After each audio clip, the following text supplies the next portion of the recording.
há líderes que a gente pode odiar, mas que, dada a sua genialidade, a gente é obrigado a respeitar.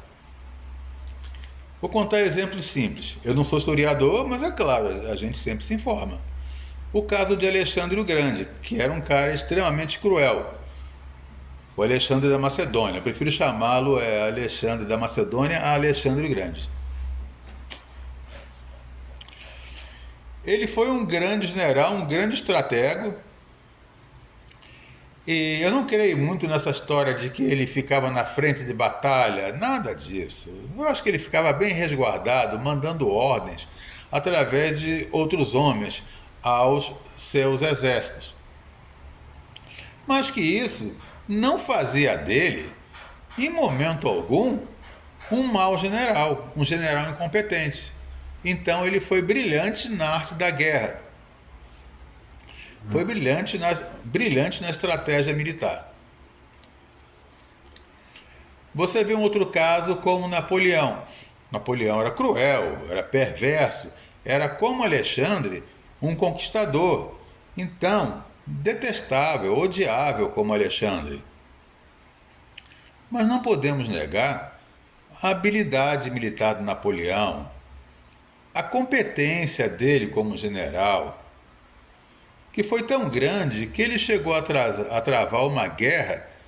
Vocês me perdoem, eu não sou historiador, eu tenho até o direito a ter me esquecido. Eu li, mas ele se ausenta de um país onde ele estava travando uma guerra para ir para outro país. Os exércitos dele vão para outro país travar uma guerra que ele achou mais importante, sem que o inimigo do país que foi abandonado percebesse que ele tinha debandado temporariamente. Então, isso faz parte do brilhantismo de um general, de um estrategista. Eu nunca tive formação militar, não, eu mal entrei no quartel, nunca servi exército, nada disso, mas eu sei que o Napoleão foi um excelente militar, um gênio também da arte da guerra, um gênio da conquista. Eu não vou atribuir a mesma genialidade ao Hitler, porque o Hitler era um cara que era mal sucedido em tudo. Então, pelas informações que eu tenho, ele nunca foi brilhante em nada. Ele, no máximo, se cercou de caras brilhantes na propaganda, como o Goebbels, né? E como outros oficiais,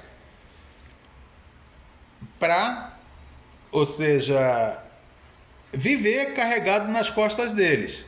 Ou seja, se Goebbels era um gênio do mal da propaganda, ele teve vários militares, vários oficiais do mal que o carregaram nas costas. Agora, se a gente sair da guerra, a gente vai lembrar de um grande líder aqui, eu estou falando de grandes líderes, né? De um grande líder aqui que, mesmo quem o odiasse, teria de respeitá-lo, que foi o Leonel Brizola. O Leonel Brizola, quando o Jânio renuncia em 1961, os militares não queriam que o Jango, que era o vice-presidente do Jânio, tomasse posse, porque achavam que o Jango, João Goulart, era comunista. E aí o Brizola faz a campanha da legalidade no Rio Grande do Sul, enfrentando os militares, dividindo-os até, correndo o risco de morrer a qualquer momento ou de sofrer consequências horríveis. Mas ele foi até o fim na sua luta. Ele lutou até o Jango tomar posse.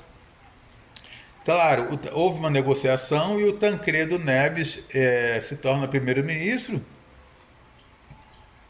mas que o Jango toma posse, toma. E depois até ele faz um plebiscito em que ele volta a ser um presidente, a se tornar chefe de governo, chefe de Estado, eliminando a figura do primeiro-ministro. Né? Tancredo deixou de ser primeiro-ministro e o Jango passou a ser chefe de governo e de Estado por ser presidente da República num regime presidencialista. Mas como é que eu vou dizer? As qualidades do Brizola não se limitam só à coragem. Porque o Brizola, quando era governador do Rio Grande do Sul, a Ititi, ou ITT, como você preferir falar, ela cobrava taxas exorbitantes por seus serviços de telefonia que eram muitíssimo mal prestados. E o Brizola estatizou a ITT americana. Os americanos lá devem ter odiado, logicamente, não é? Além disso, ele cria lá no Rio Grande do Sul uma Caixa Econômica Estadual. Quando, em 1983, ele toma posse no governo do Rio de Janeiro, depois de ter passado anos exilado, ele cria o CIEPs, que são instituições de ensino modelares, tendo feito na Marquês de Sapucaí um grupo de escolas enorme que serviu de sambódromo em eventos e nos carnavais. E quando acabavam os eventos, aquilo eram escolas, ensino em horário integral, onde se serviam merendas, onde a criança passava o dia inteirinho com todas as boas condições que uma criança merece e deve ter.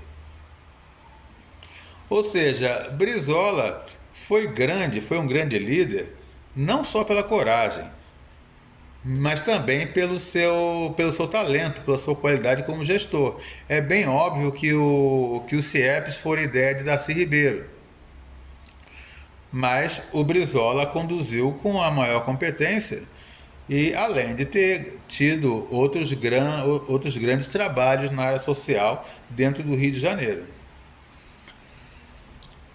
Então o Brizola era um grande líder progressista. Ao mesmo tempo, o Brasil teve um grande líder do mal, mas que não deixava de ser grande pela sua inteligência, pela sua cultura, pelo seu talento e pela sua capacidade como administrador. Carlos Lacerda é o responsável pela intervenção militar no governo de Getúlio Vargas, quando esse exercia um governo democrático, dentro de regras democráticas, não do Estado Novo. Dentro do governo Getúlio, quando o governo Getúlio atuava dentro das linhas democráticas. Pois ele faz esse homem se matar por conta da excessiva pressão que ele fez contra ele na mídia e entre os militares. Então, a gente pode considerar que ali, se o Getúlio não se matasse, haveria um golpe de todo modo. Então, eu considero aquilo como um golpe. Então, o Carlos Lacerda é responsável por aquele golpe que leva o Getúlio ao suicídio, ou que faz o Getúlio se suicidar para evitar o golpe. No caso do João Goulart, se o Brizola conseguiu que ele assumisse em 1961, o Carlos Lacerda, por suas articulações, por sua inclinação, um cara que o Carlos Lacerda começou a carreira política como um comunista, hein? Depois virou um cara de extrema direita. O Carlos Lacerda, por conta de pressões na mídia e por conspirações junto a militares, consegue depor o governo João Goulart em 1964. Então, ou seja, eu não sei em quantos anos o Carlos Lacerda atrasou o Brasil, mas parece um paradoxo. Mas o Carlos Lacerda era destrutivo, mas era um gênio do mal. Porque era também um grande gestor. Na época não era Rio de Janeiro, era Guanabara. O que hoje é a cidade do Rio de Janeiro era, naqueles idos, o estado da Guanabara. E o Lacerda foi o governador da Guanabara que criou muitas escolas, fundou muitas escolas, que resolveu o problema de abastecimento d'água, que ajardinou a cidade, pavimentou a cidade e o estado. Então o Lacerda foi um gênio do mal mesmo, né?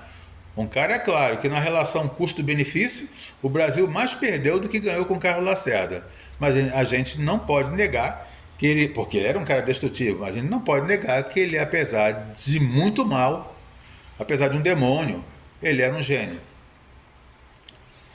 Agora, o que eu não consigo entender é como é que tem um cara que está preso numa casa enorme, que em 39 dias solicitou 144 atendimentos médicos, que fez tudo o que fez, mas não tem coragem de arcar com as consequências, porque é um medroso. Eu posso ser medroso, mas eu nunca me arvorei a ser líder. Ele sim. Não tinha capacidade de liderar nada. Um cara destrutivo, sendo muito pequeno no aspecto intelectual, ou seja, muito longe de ser brilhante. Aliás, ele é a própria antítese do que é brilhante. Um cara rústico que não sabe se expressar, que não tem o menor indício de inteligência e nem de coragem. Um cara que negligenciou a vacinação, provocando, segundo alguns analistas, 300 mil mortes além das que teriam acontecido se ele tivesse se empenhado em vacinar a população. Ou seja, morreram 700 mil pessoas, poderiam ter morrido 400 mil pessoas se ele tivesse vacinado a população. Depois, fez estripulia em cima de estripulia. Mas era um homem que não era brilhante, que não soube ser gestor, não dá nenhuma demonstração de talento, não sabe nem o significado das palavras, porque quando ele mandou o pimpolho dele lá para os Estados Unidos, ele, num dado momento, fez um discurso e disse que não ligava para luxúrias. Mas acontece que ele se referiu à luxúria como se fosse sinônimo de ostentação, não de sexo. Então, você veja a qualidade do homem, que tem tantos seguidores. Agora, para ele ter tantos seguidores, eu acho que esses seguidores não são somente fascistas, sórdidos, cruéis, desprovidos de caráter. Eles são também grandes mentecaptos. Ou seja, a idiotice deles é uma coisa que prejudica tanto o Brasil, como se o Brasil tivesse um monte de tumores malignos, todos formados de células de idiotice, a ponto de formar uma metástase. Ou seja, essa gente faz do Brasil um corpo com uma metástase de imbecilidade e idiotice.